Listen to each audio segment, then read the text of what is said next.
Hello, and welcome back to Faith in 15 or Less with me, Jasmine Marie. This is your biblically based midweek faith boost.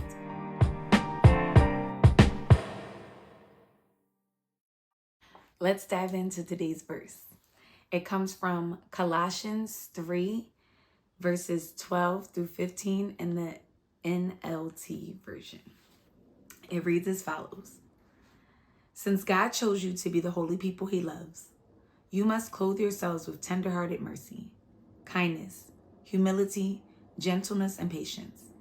Make allowance for each other's faults and forgive anyone who offends you. Remember, the Lord forgave you, so you must forgive others. Above all, clothe yourselves with love, which binds us all together in perfect harmony.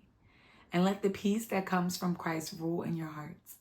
For as members of one body, you are called to live in peace and always be thankful. So if you've been following this series, you know that we are in the middle of the Uncap Your Faith series in light of the Uncap Faith devotional that launched this month. That said, you will also know that the book is based on the 7 days of creation, and it uses each day of creation as a guide for starting something new God's way. Today's verse comes from chapter 4 of the book, which is based on day 3 of creation, where God built land and the fruit. I believe that the land, which was built in the midst of the waters, right, is representative of solid foundation. There's everything flowing around us. But when we have solid foundation, we have the basis from which fruit is able to grow.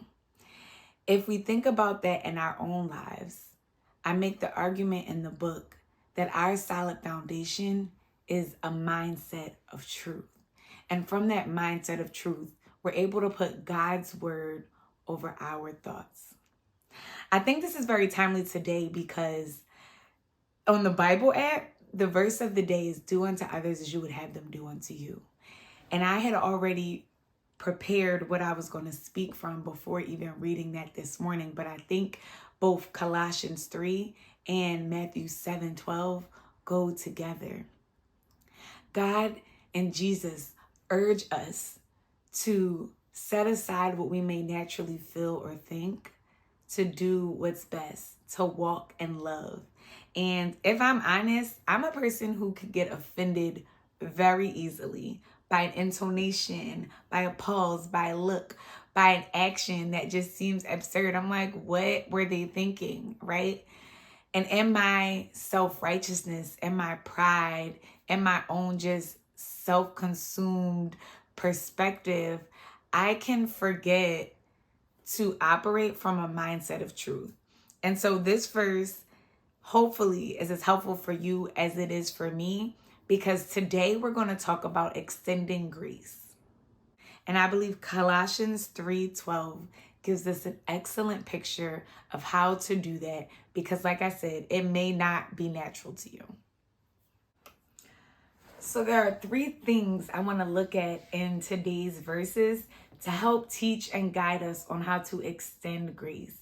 And I just want to say, this is a process. We don't read this one time. We don't watch this video one time and have everything that we need for the rest of our lives. This is something that we have to sit with. This is something that we have to develop, but it's also something that we have to actively work toward. And so may today be the beginning of us learning how to extend grace, or even more grace than we have been extending to others in our lives.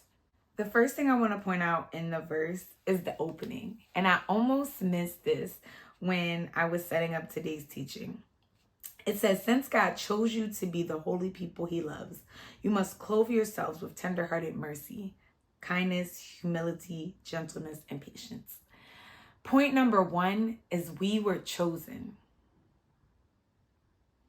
And you may be wondering, like, what does that have to do with extending grace? Let me help you. The fact that we were chosen reminds us that we didn't earn it.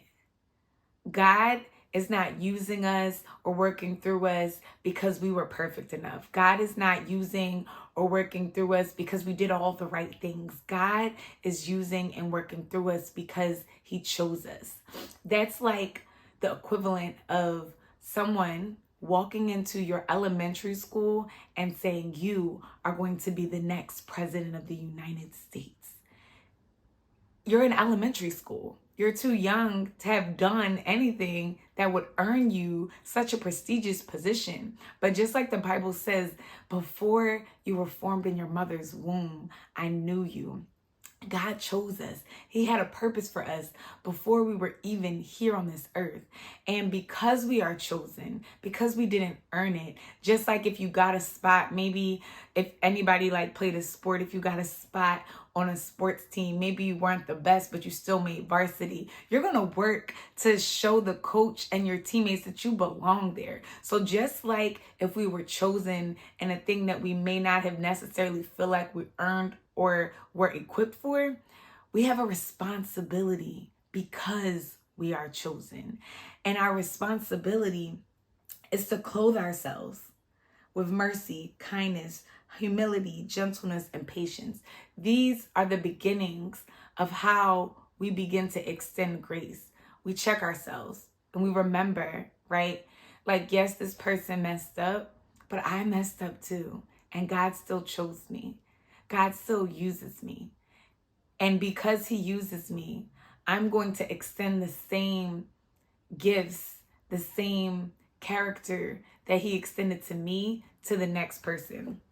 And so when I looked up, like, what does mercy mean?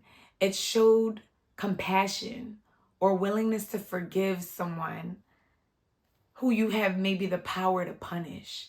And all of these words, kindness, humility, gentleness, patience, involve some sense of either compassion or strength and power under control.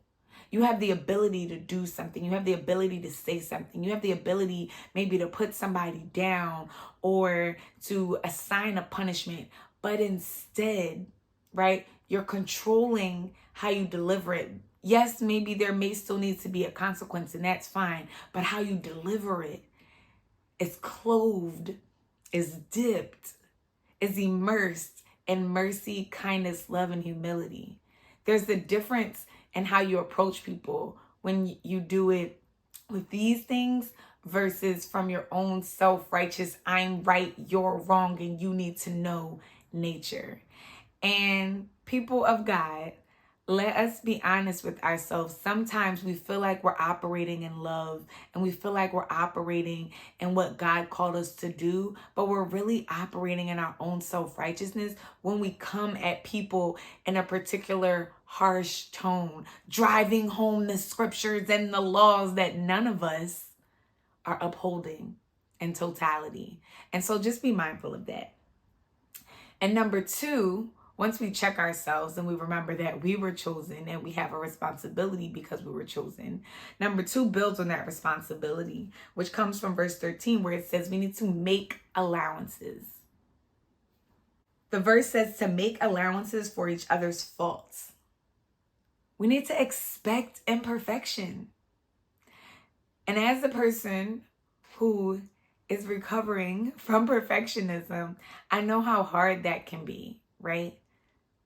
But I'm also learning and have seen the benefits of just allowing people to work their way through a thing, right? So for example, I have a business, and in my business, early on, I did all the things. I did the social media, I did the marketing, I did the emails, I did the recordings, I did all the things, right? I did the expenses, I did everything.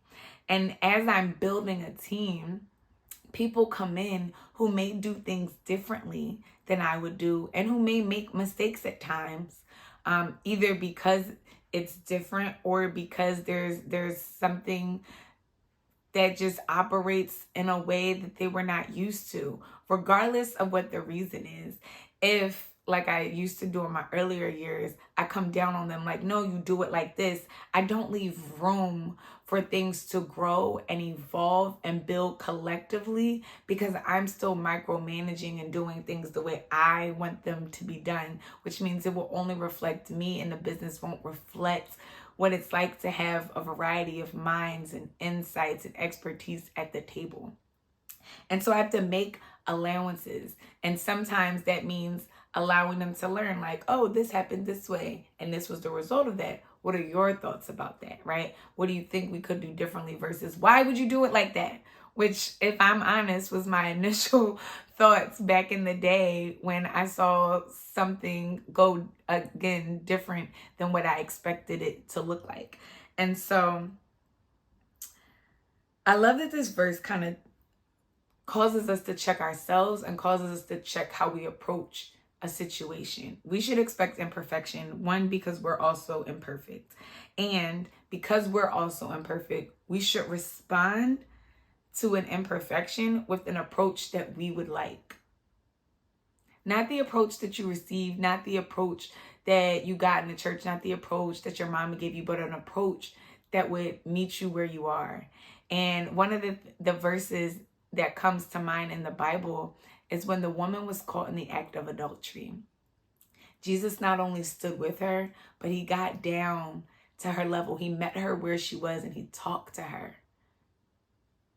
And he still challenged her at the end to go and sin no more, right? To continue to aim for and hit the mark. But he met her where she was. And I think that's the thing that we often miss. And so respond, right? Like you are also imperfect, and how you would want somebody to respond to you in your moment. And then if you have the book, and this is on page 96, day 22, I guide you through 3 ways to have difficult conversations in the moment that an offense has occurred. There's a difficult conversation you have to have with yourself. There's a difficult conversation you have to have with God, because honestly, all those natural feelings that we feel when something happens, we probably need to share with him before we go and talk to somebody else, because we don't want to misrepresent him when we go address the person. And the third thing is to have a difficult conversation with the person. And so that's number 2, make allowances, expect imperfections, and work through what that would be like before you go address them. The last thing that we need to remember if we are going to extend grace is to lead with love and peace. And this sounds all flowery, like, yes, lead with love. But in actuality, it can be very hard because it's different from our natural responses, like I said. But verse 14 and verse 15 say, above all, clothe yourselves with love, which binds us all together in perfect harmony. And let the peace that comes from Christ rule in your hearts. What I like about this is that we get an alternative to what is natural for us. When we are offended, when someone wrongs us, when things don't go according to plan, if you're like me, it's easy and natural to sit in your self-righteousness. I do things this way. If I would have done it, it would have happened this way. But they did it, and what were they thinking? And why did they do that? And who were they talking to? Or why did they approach me like that? And what was that tone about? All of these things about, like, they're wrong. And I am right, and I know it's best. But the reality is we don't know everything. This could be a situation that God was using to build love in you. This could be a situation that God was using to show them what it feels like to receive the love of God. We don't know why things happen. People get mad at Judas in the Bible, but Judas had a purpose. He had to do what he did so that Jesus would be able to carry out his call. Everything has a purpose. And instead of leading with self-righteousness, the Bible tells us to lead with love. And 1 Corinthians 13 gives us examples of what love is. Love is patient, love is kind. And those are all the things that were said in Colossians 3:12, right? Mercy, kindness, humility, gentleness, patience. And so that's how we lead with love. But what's also beautiful about leading with love is that it says, let the peace that comes from God rule in your hearts. And that's another checkpoint, right? Are we at peace as we approach this conversation? Or are we tense, right? Just all filled and fed up with what happened and making sure that they know that what they did wasn't okay? That's what you can use as your measuring stick. Am I walking into this with peace, knowing that God, I'm not perfect and neither is this person. Help me to correct the situation or address the situation, clothed in your love, clothed in your peace, and not my own way, not my own thoughts. And so may this be a blessing to you as you go throughout this week and the coming weeks ahead, to just measure and check yourself and ask, am I walking in grace, love, and peace? Or am I walking in self-righteousness and pride? All right, please repeat after me. Because I am chosen, I have a responsibility. I make allowances for faults and imperfections. I respond with God's love and walk with His peace. Thank you. That's it for episode 50. I hope to see you next week for episode 51.